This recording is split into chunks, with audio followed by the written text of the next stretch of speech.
नमस्कार मित्रहो, आज जागतिक मराठी भाषा दिन. कविवर्य वि. वा. शिरवाडकर कुसुमाग्रज यांच्या जन्मदिवशी जगभरामध्ये मराठी भाषा दिन हा साजरा केला जात आहे. वसईतील प्रसिद्ध उद्योजक, समाजकारणी, राजकारणी आणि उत्तम वाचक आणि कलावंतांसाठी एक खूप मोठा आधार असं व्यक्तिमत्व चंद्रशेखर धुरी आज आपल्या मराठी जागर या कार्यक्रमासाठी लाभलेले आहेत. आपण त्यांची मुलाखत घेत आहोत. शेखर दादा, आम्हाला तुमच्या बालपणाविषयी जाणून घ्यायला आवडेल. नाही, नेहमीच सर्वसाधारण मुलासारखंच माझं बालपण गेलं. बर. पण अनेक शाळा बदलत गेल्या, हे अच्छा. विशेष. सुरुवातीला मी आमच्या जिल्हा परिषद शाळेमध्ये होतो. त्या शाळेमध्ये मी 3री पर्यंत होते, 1 ते 3. बर. मग 4थीला मी म्युन्सिपाल्टी स्कूल जे दैसरचं आहे त्याच्यात शिकलो. 5वीला मी विल्सन हायस्कूलमध्ये गिरगावात शिकलो.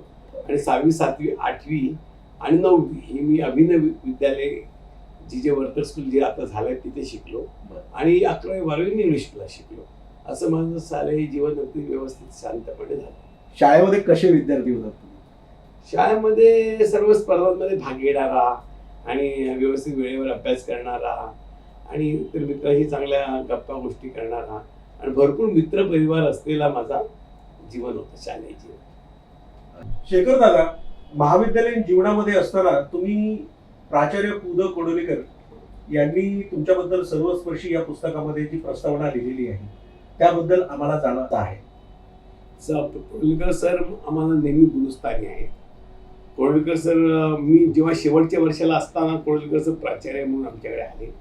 त्याच्या अगोदर चिदानंद म्हणून एक प्राचार्य होते, चांगले होते ते सत्कृष्ट. नंतर कोडोलीकर सर आले. कोडोलीकर सरांनी कॉलेजची फारच एक वैभव कॉलेजला प्राप्त करून दिलं.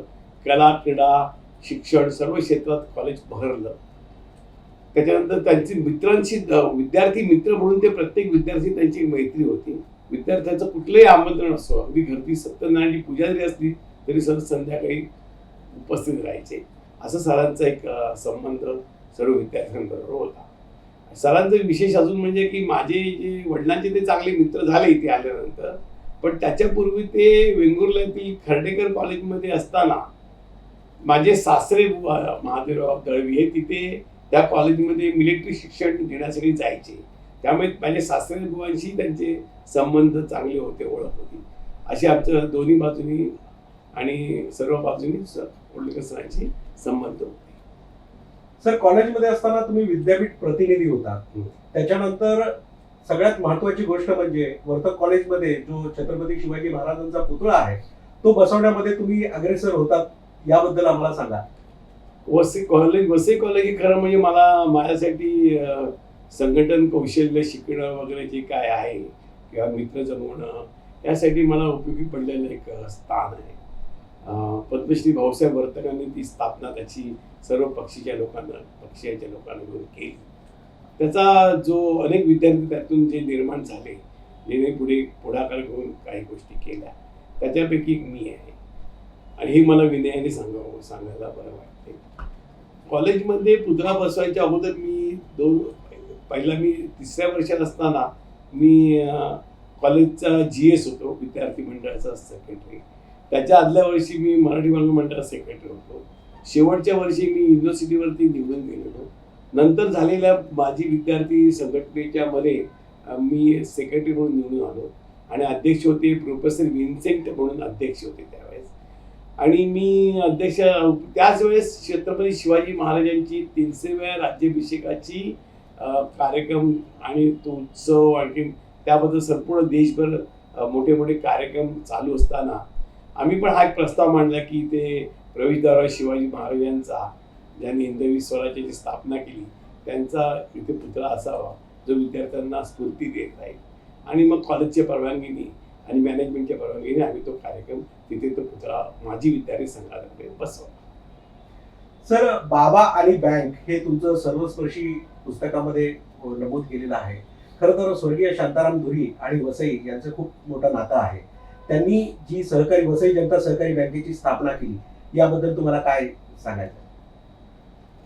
ही जनता सहकारी बँक ही संघ परिवाराचं एकूण जे भारतभर जो बँका काढण्याचा जो हे होता कार्यक्रम होता, नवीन नवीन बँका काढाव्या, तिथं स्थानिक लोकांना बरोबर घ्यावं, स्थानिक लोकांना छोटी छोटी कर्ज मिळवून द्यावी, यासाठी ही जनता सहकारी बँकेचं जाळं संपूर्ण देशभर पसरलेलं आहे.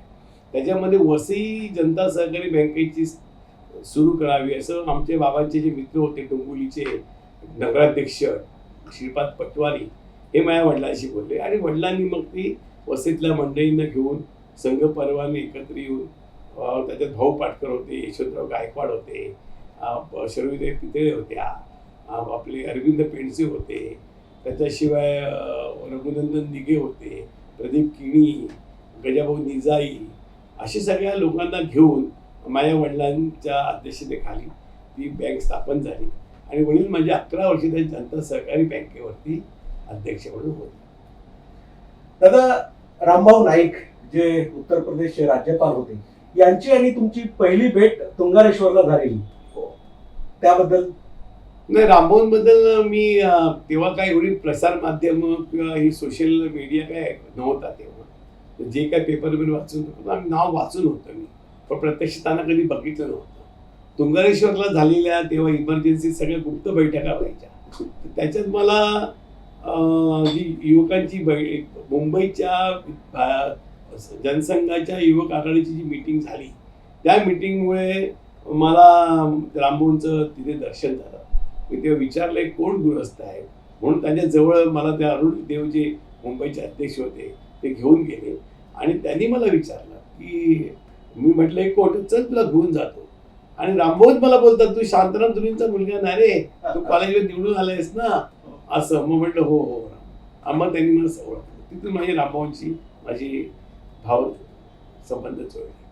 शेखरदादा, अखिल भारतीय विद्यार्थी परिषदेचे तुम्ही पूर्णवेळ कार्यकर्ता होता, याबद्दल जरा आम्हाला सांगा. विद्यार्थी परिषद ही एक संघ परिवारातली विद्यार्थी संघटन करणारी एक आघाडी आहे किंवा फॅकल्टी आहे. ती त्याच्यामध्ये संघ परिवारामध्ये काम चालू असताना आता 100 वर्ष पूर्ण होती संघाला, तर पहिल्यापासून एकच सूत्र ठेवलेलं आहे की लोकांना जास्तीत जास्त पूर्ण वेळ द्यायला, म्हणजे राष्ट्रासाठी त्यांनी काही वर्ष द्यावी आणि त्या माध्यमातून द्यावी. कुठल्या तरी विद्यार्थी परिषद आहे, मजदूर संघ आहे, भाजप आहे, अशी ही पद्धतीचं एक काम असतं. ते माझं ग्रॅज्युएशन पूर्ण झाल्यानंतर मी तसं हे केलं, इच्छा व्यक्त केली, माझ्या चांगल्या मुलाखती झाल्या आणि मला दक्षिण मुंबईमध्ये राहण्याची आणि काम करण्याची तिथे मला संधी मिळाली. त्या 2 वर्ष मी काम केलं. ते काम म्हणजे कसं असतं की सकाळी लवकर आपल्या नेहमीप्रमाणेच असतं, पण त्यात कॉलेज संपर्क साधा, विद्यार्थ्यांना जवळ आणा, विद्यार्थ्यांच्या बैठका घ्या, त्यांना विद्यार्थी परिषदमध्ये घ्या, विद्यार्थी परिषदची प्रांताच्या ज्या मिटिंग्स आहेत त्या अटेंड करा, असं टाईपचं असते ते. आणि हसत खेळत मी ते पूर्ण केलं. आणि त्याच्याबरोबर एक मला पूर्ण वेळ असताना एक कोर्स करावा लागतो शिक्षणाचा, तो मी डिप्लोमा इन बिझनेस मॅनेजमेंट हा एक कोर्स पूर्ण केला त्याबरोबर. शेखरदादा, वसई ग्रामपंचायत, नवघर ग्रामपंचायत ही भारतातली सगळ्यात श्रीमंत ग्रामपंचायत अशी म्हणायची. त्याचे तुम्ही 9.5 वर्ष सरपंच होतात. या कारकिर्दीविषयी आम्हाला जरा जाणून घ्यायचं आहे. नाही, नवघर ग्रामपंचायत म्हणजे माझं पूर्ण वेळ विद्यार्थी परिषदचं टेन्युअर कालखंड संपल्यानंतर मी गावात परत आलो, माझं उद्योगाला लागलो आणि त्याच वेळेस मी ग्रामपंचायत निवडणूक लागली होती नवघर दिवाणमंडळ ग्रामपंचायतीची. त्या नवघर दिवाणमंडळ ग्रामपंचायतीमध्ये मी आणि नीलाबेन ठेक्कर हे पहिली जनता पार्टीच्या तर्फे निवडून आलो. त्याच्यानंतर आमची जनता पार्टीचे तिथे 5 सदस्य होते आणि समोर काँग्रेस अधिक शिवसेना असं असतील यांचं 7 लोक होते. त्यामुळे ती निवडणूक झाली. नंतर 5 वर्षांनी पुन्हा ग्रामपंचायतीची निवडणूक झाली, तेव्हा नवघर ग्रामपंचायत, दिवाणमंडळ ग्रामपंचायत वेगवेगळ्या झाल्या. त्या नवघर ग्रामपंचायतीचा मध्ये आपल्याचे 8 सदस्य आले, समोर भाऊ शेरेकरांचे 7 सदस्य आले. तिथे पण काँग्रेस आणि शिवसेना युती होती.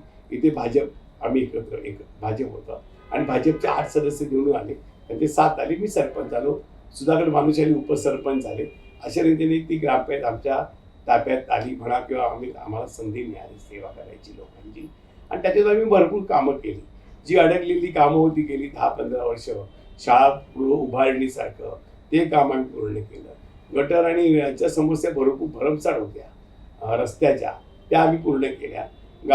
जिल्हा परिषद मार्फत पाणी योजना जिल्हा परिषदच्या ताब्यात होती, आमच्या ताब्यात नव्हती, पण त्यांच्याकडे विनंती करून मोर्चे काढून घेराव घालून आम्ही त्याही पाणी लोकांच्या घराघरापर्यंत आणलं. क्रीडा पहिलं उद्यान हे कल्पनाच कुठे नव्हती अख्ख्या या परिसरात.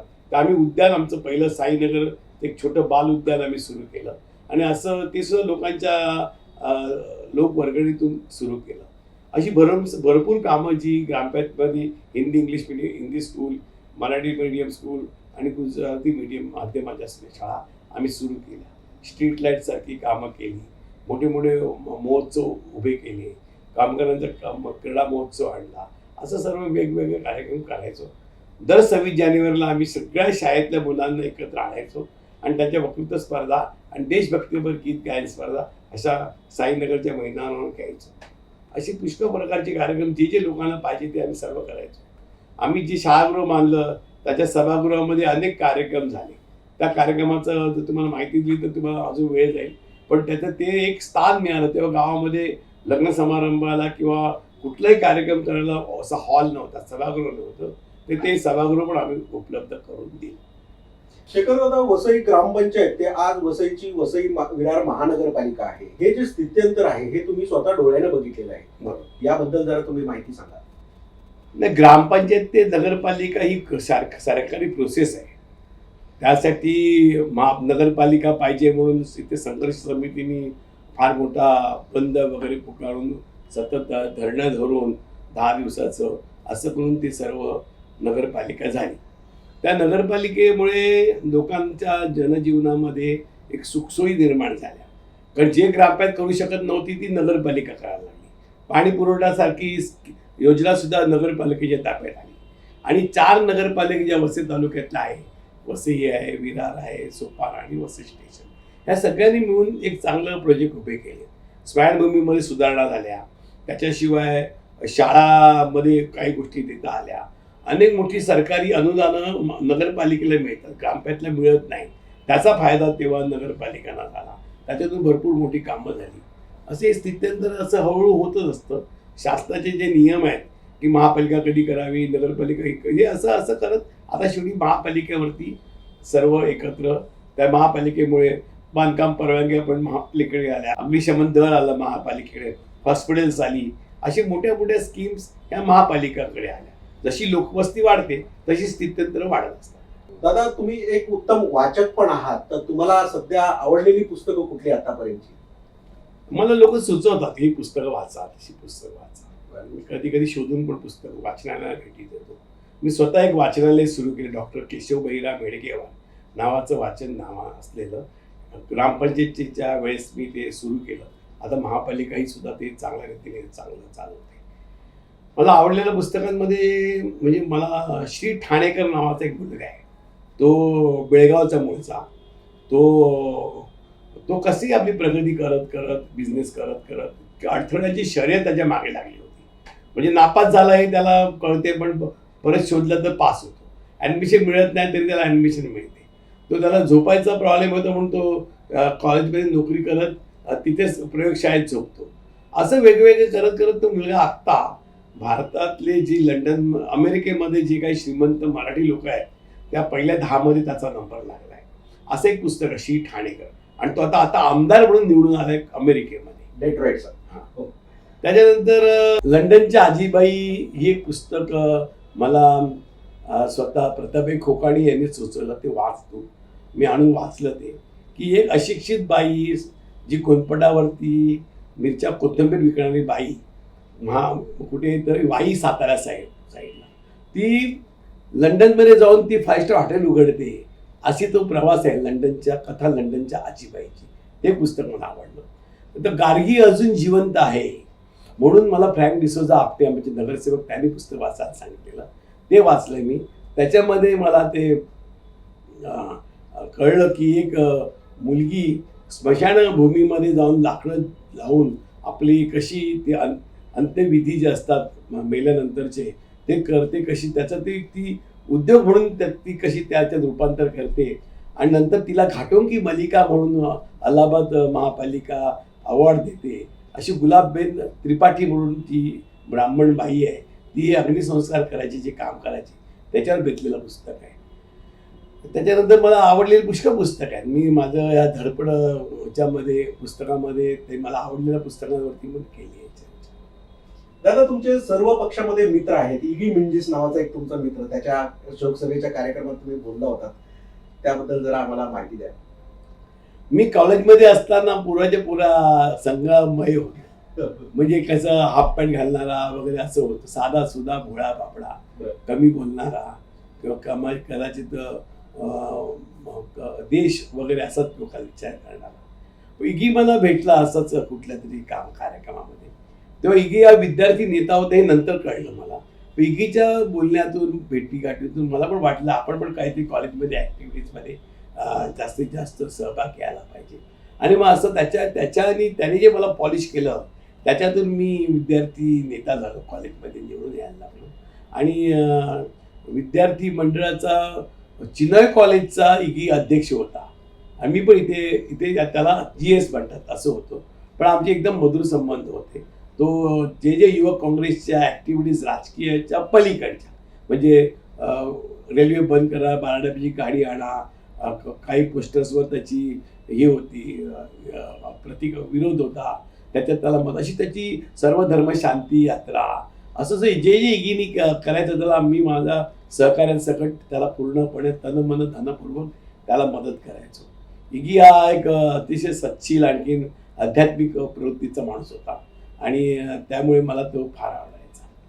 इगीमुळे मी father Francis Dibrito, father Hilary Fernandes, father Joe Pithekar यांच्याशी माझा जास्त संबंध आला.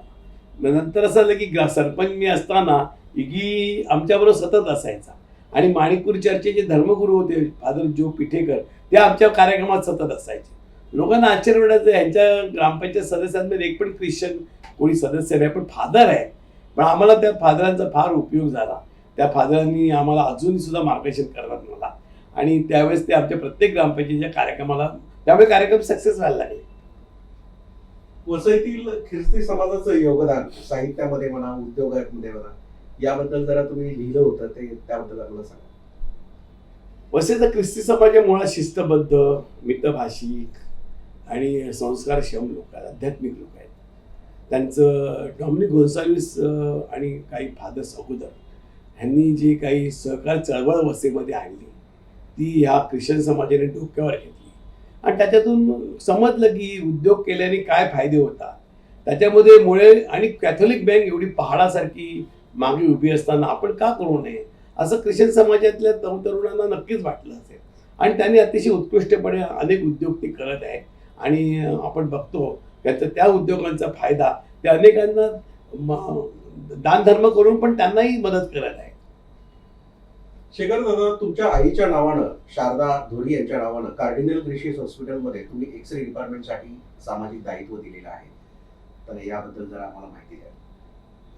कार्डिनल ग्रेशियस हॉस्पिटलचे एक विश्वस्त नाझरेत कुटीनो म्हणून, ते खरं म्हणजे माझ्या सर्व भाऊ आणि मला माझे मार्गदर्शक असतात. नेहमी आले की 4 गोष्टी सांगतात. ते मुळात शिक्षक होते.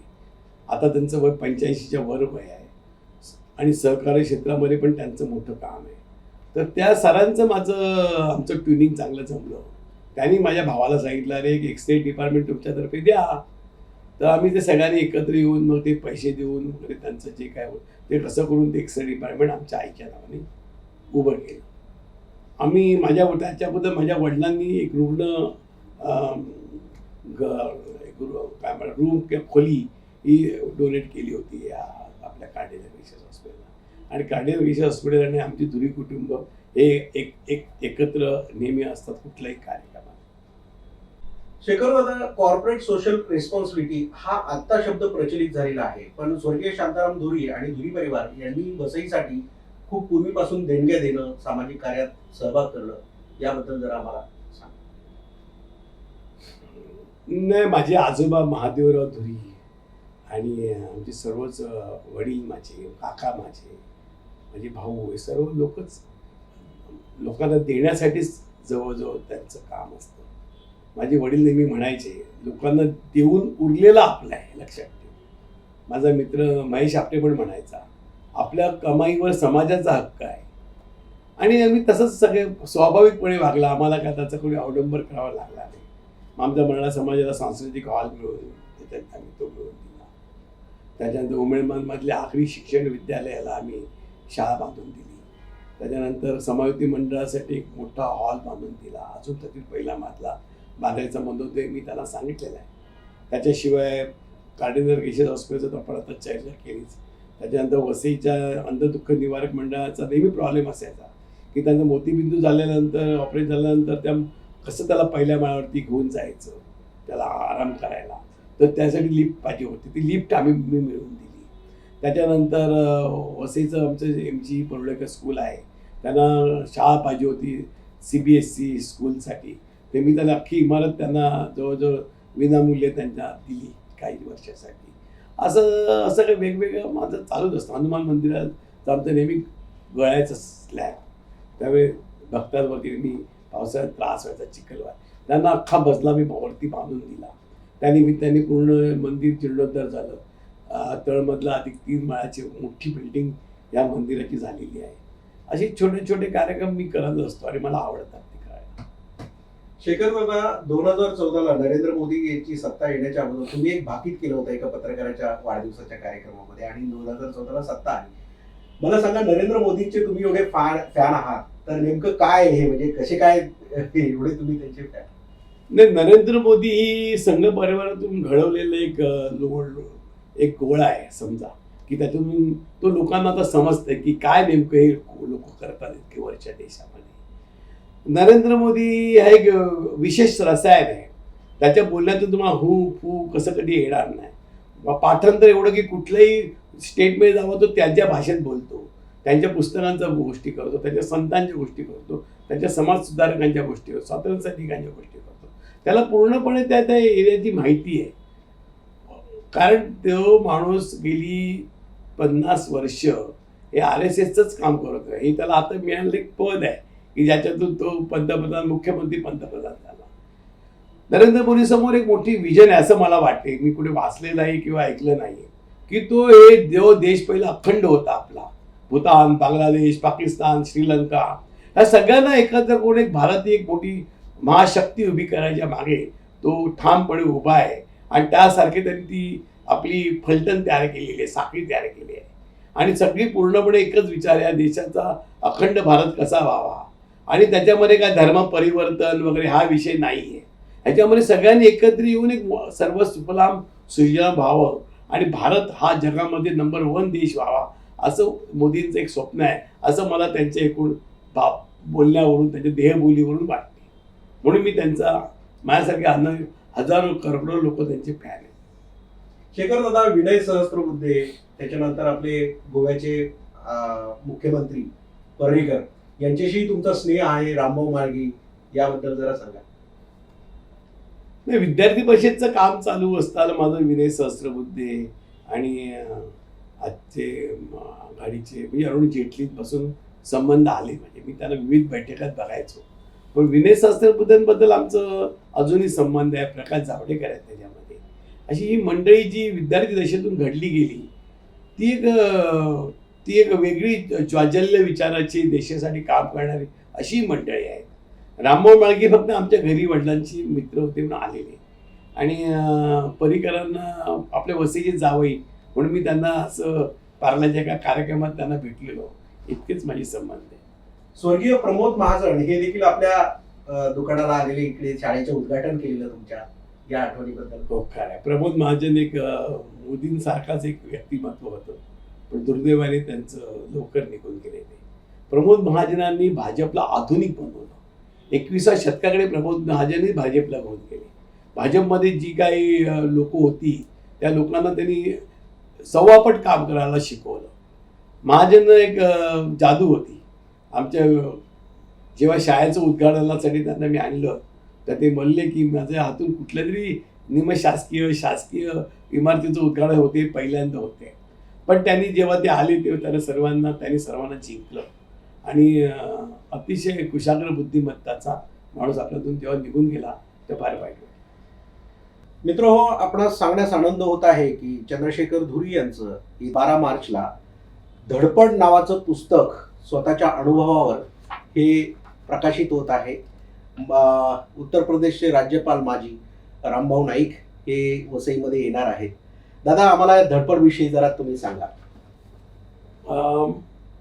असं होतं की मला कोणीतरी सांगत असायचं ते अरे तू तुझ्या अनुभवावरली आणि त्याच्यामुळे मी असं माझा मित्र महेश आपटे होता तो जाऊन तो वारल्यानंतरची 20 वर्ष झाले त्याला बरं. पण त्याचं नेहमी म्हणणं असं तू काहीतरी लिहिणे तू एवढं विविध की तुझं सगळं जीवन आहे तुझं एवढ्या तुझ्या खस्ता खाल्ल्या आहेत अपेक्षाही आहेत देवाने तर भरपूर दिलं आहे आणि मग तसं मी सुरू केलं बघायला काय करता तर त्याच्यामध्ये मला या ताई भेटल्या माधवी जोगळे मधुपती जोगळेकर पवार म्हणून त्यांची ओळख मला अशोक गोयननी करून डिंपल पब्लिकेशननी आणि त्याच्यानंतर मग आमचा प्रवास सुरू झाला पण हे कोरोना काळामध्ये सगळं बंद रेल्वे बंद तर ताई राहातात मीरा रोडला पण ते यायच्या मग मी तिकडे कधी त्यांच्याकडे एक दोन वेळा तिकडे मी पण गेलो आणि मग त्यांना सगळी माहिती देत आता 2 वर्षांनी हे पुस्तक तयार झालं हे पुस्तकाचं प्रारूप आहे अजून पुस्तक छापायला चाललंय ग्रंथालय प्रकाशन जे आहे मुंबईतलं प्रतिष्ठित ते हे प्रकाशन करते आहे आणि ह्याच्यामध्ये आम्ही वेगवेगळ्या प्रकारांनी त्याच्यामध्ये रस ओतलेला आहे की लोकांना वाचायला मिळालं पाहिजे वाचावं असं वाटलं पाहिजे कारण आत्मचरित्र वाटणारे एक वेगळी एक कंपनी आहे सर्व वाटणारे पण एक वेगळी लोक आहेत पण आत्मचरित्रामध्ये प्रत्येक पानावरती एक प्रसंग आलेला आहे असा मी या धडपणमध्ये प्रयत्न केला आहे म्हणजे माझ्या लहानपणामध्येच गुंतून न राहता मी मग कॉलेजचे आकाश मग आणीबाणीमध्ये घेतलेला कारावास आम्हाला मिळालेला त्याच्यानंतर मला सरपंच पद त्याच्यानंतर नगरपालिकेचं नगरसेवक पद त्याच्यानंतर त्यात काय काय कामं केली अशी ही 15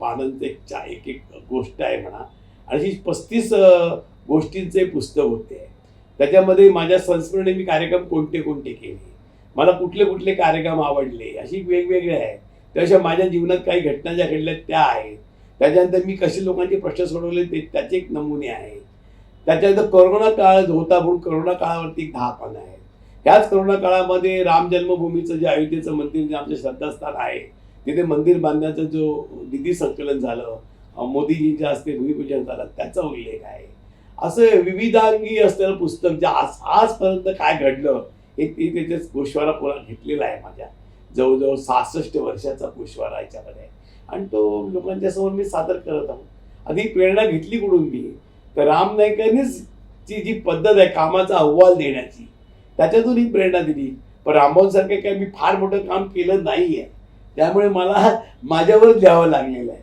आता लोकांना कसं आवडते काय हे एक विशेष गोष्ट आहे नक्कीच उत्सुकता आहे आमच्यासाठी वाचकांना तब्बल 380 पानाचं धडपड हे स्वानुभवावर कथन केलेलं पुस्तक शेखरदादा धुरी यांचं प्रकाशित होत आहे 12 मार्च रोजी आणि यासाठी येत आहेत उत्तर प्रदेशचे माजी राज्यपाल रामभाऊ नाईक. मित्रहो, आज जागतिक मराठी भाषा दिन कविवर्य कुसुमाग्रज यांच्या वाढदिवसानिमित्त जगामध्ये ही साजरी केली जाते आहे. तर मित्रहो, आज शेखरदादा धुरी यांनी जागर मराठीचा या आपल्या का विशेष कार्यक्रमासाठी मुलाखत दिली. त्या निमित्तानं मी त्यांना माझे स्नेही किरण येले यांचं मोराची बायको नावाचं फार उत्तम पुस्तक आहे, खूप मोठ्या प्रमाणात वाचलं जातं, ते पुस्तक मी त्यांना गिफ्ट देत आहे. दादा या.